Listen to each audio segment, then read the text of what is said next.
Victor Obodo is my name, and currently I'm with Save Blood for Africa Foundation. But I spent 5 years with African Radio Drama Association, NADA, and while in NADA I was the National Program Officer, and I left NADA as the Senior National Program Officer. So as a Program Officer then, I was supporting young people in designing of Kusarara, scripting, tracking, and also monitoring. So basically, it was quite an exciting time with young people. See young people that knew next to nothing in the area of health, and you groomed them, and eventually they became champions within their communities. And not just champions, but they became advocates of safe behavior within the communities, and it's quite fulfilling. Kusarara, when it took off, was faced with a lot of challenges. The first program on air went very well. Second episode was a big issue. When Kusarara took off, it was almost a taboo to mention condom in Nigeria, especially the northern part of Nigeria where Kusarara had its base. And on the program, condom was mentioned.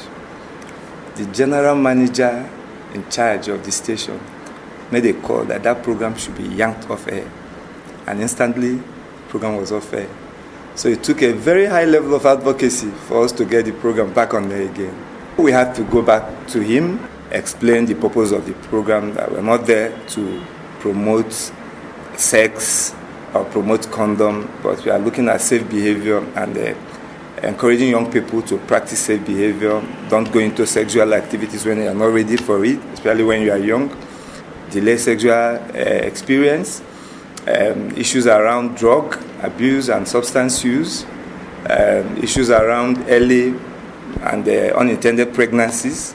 Those were some of the issues we had discussed, and the man eventually saw that it was a noble cause and started supporting the program. So it was a big challenge. My background is communication, and I had experience before then in script writing. We're able to transfer the skills to young people.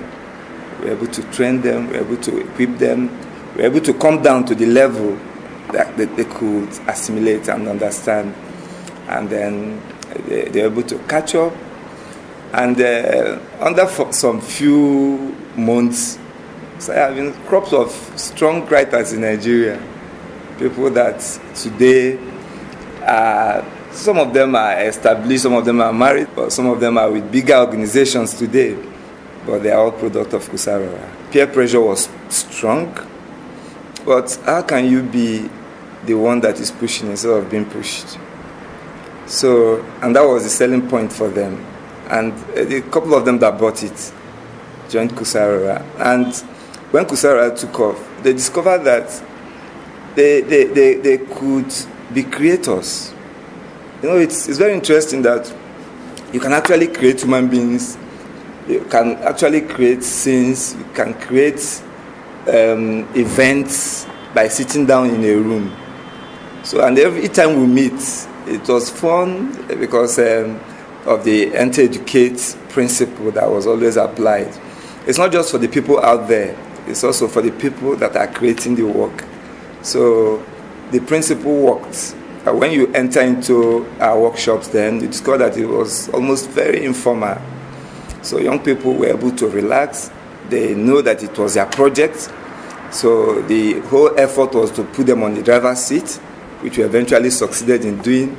And today they are driving. The passion was the driving force. That they were sleeping and waking up Kusarara. So when you hear them on radio, when you hear them on TV, you discover that they are not just doing a work. They are passionate about what they are doing. And eventually, satisfaction, self-fulfillment. They began to find fulfillment in what they were doing.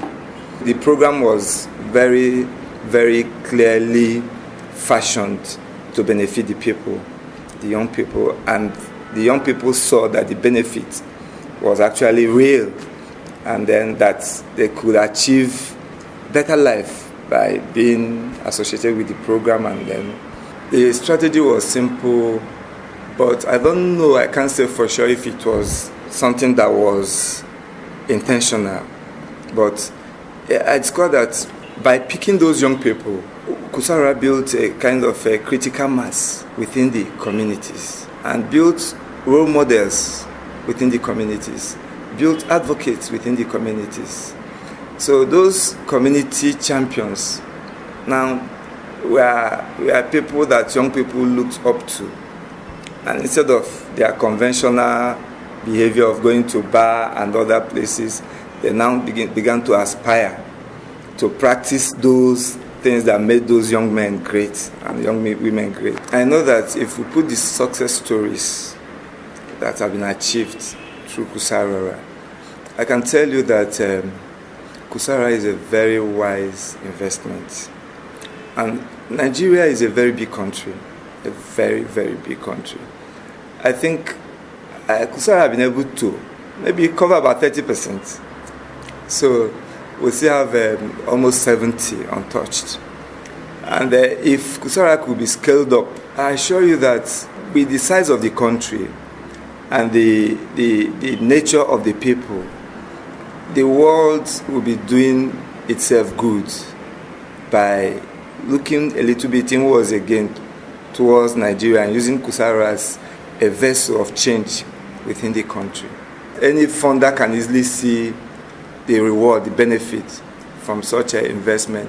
Kusarawa over the years have built strong base for intervention, has been able to build a pool of technical experts in the area of scripting, the area of drama production, in the area of acting, the area of voicing, and also people that are very familiar with the terrain and people that can press a button and have things done. So I know that JHU is sincere and the project is beneficial to the people.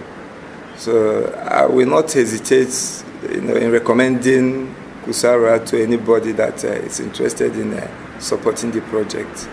Time is changing and the challenges are changing. When we took off, the issue was more of getting people informed. A lot of people are aware about a couple of things. But the bigger challenge now is behavior change. How can we get people to change behavior? How can we measure behavior change? And also, how can 10 years is a lot of time from the time we took off to now. Technology has changed. A lot of things have changed. So we still need to look at the changing and dynamic Nigeria in programming. I was able to look at some of the film, Kusarawa film, and it's quite a lot of things actually went into the production of that film. And today, the film is still relevant. But now in the country, we are looking at intensity of information. We are looking at dosage of information. And if we are going to go into Kusarawa, maybe we'll have to also add some other things that would address those areas I've just mentioned. Because if we don't have enough funding and we have one-off activities, it might not be as successful as it was. And the issue of technology now, we are going to look at a lot of young people have access to Facebook. So Kusarawa can be on Facebook. A lot of materials can be on YouTube. We can use SMS. There are a lot of things that can make Kusarawa more relevant in today's Nigeria. So that is the little thing I think. But I know that we have people down there and up there that always makes Kusarawa a great project and a great program to listen to and watch.